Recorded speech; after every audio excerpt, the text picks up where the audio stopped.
Hello world, take two. First take turned out to be just a couple photographs versus the video. That's how tired I am because it's the middle of the night and I apologize. Hello SCOTUS.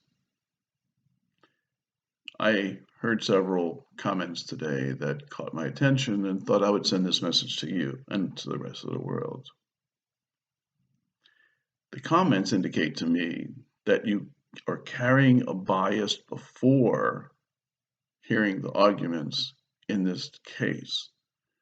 But it's also SCOTUS's job to defend the Constitution. We the people hold these truths to be self-evident, that all men and women are created equal, and that they are endowed by their Creator with certain unalienable rights, and among these are life, liberty, and the pursuit of happiness. Inalienable, tired. But at the end of the day, we have life, liberty, and the pursuit of happiness.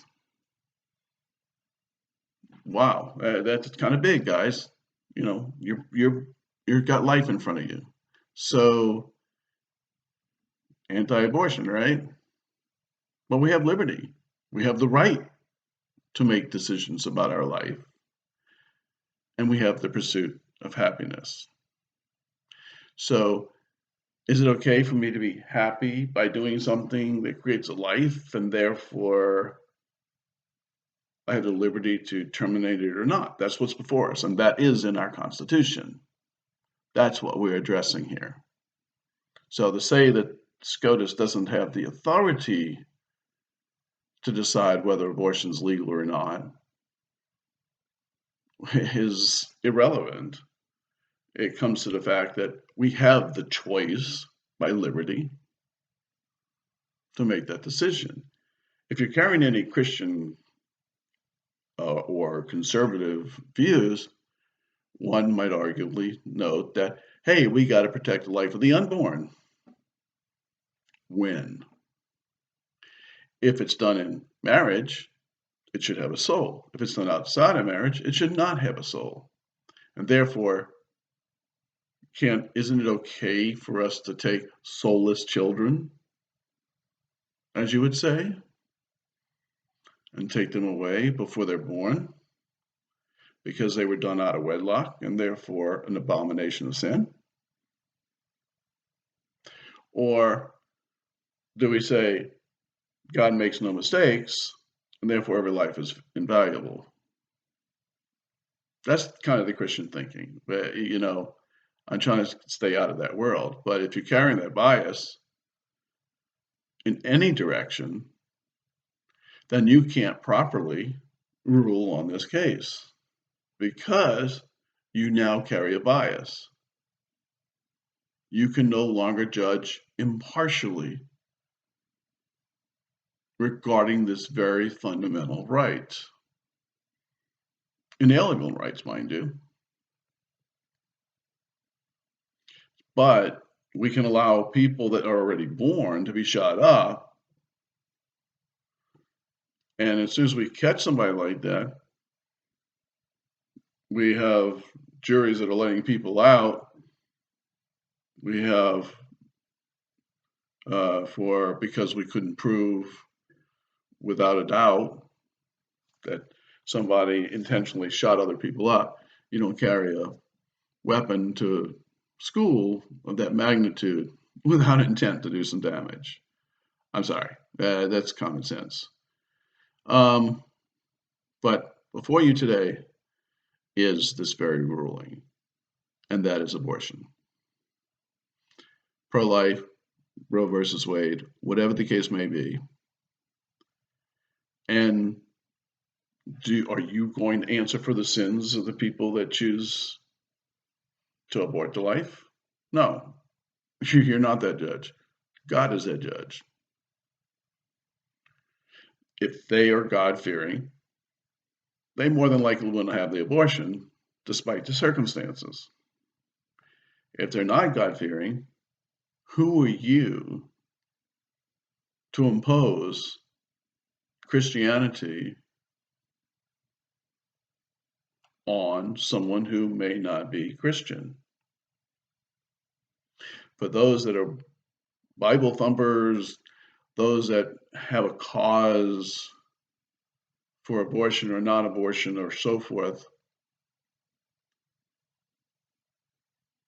the only thing at play here is that person, their maker God, if you choose to believe that, or other gods in their beliefs.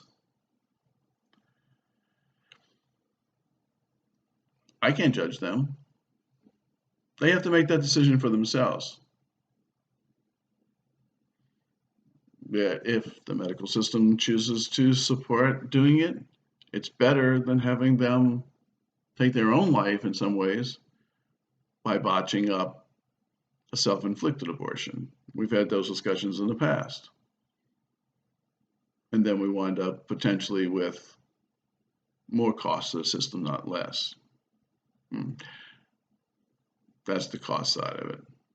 But the morality side of it, the statements that I've heard or the questions that were asked today come from an extremely pointed moral view, and therefore you as a justice cannot be impartial to what's presented before you in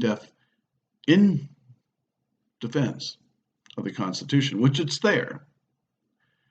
And you're saying it should be the state's choice to allow abortion or not. And I disagree, because I'm telling you, the Constitution gives them that right. So if you push this to the states, you have chosen to ignore the Constitution of the United States. So when are you going to resign because you can't support the Constitution of the United States as it's written? When our founding precipices, yeah, it's midnight, 1 o'clock in the morning for me. Think about it. I hope this gets some airplay. Not because I want to be famous, because I want you to see it.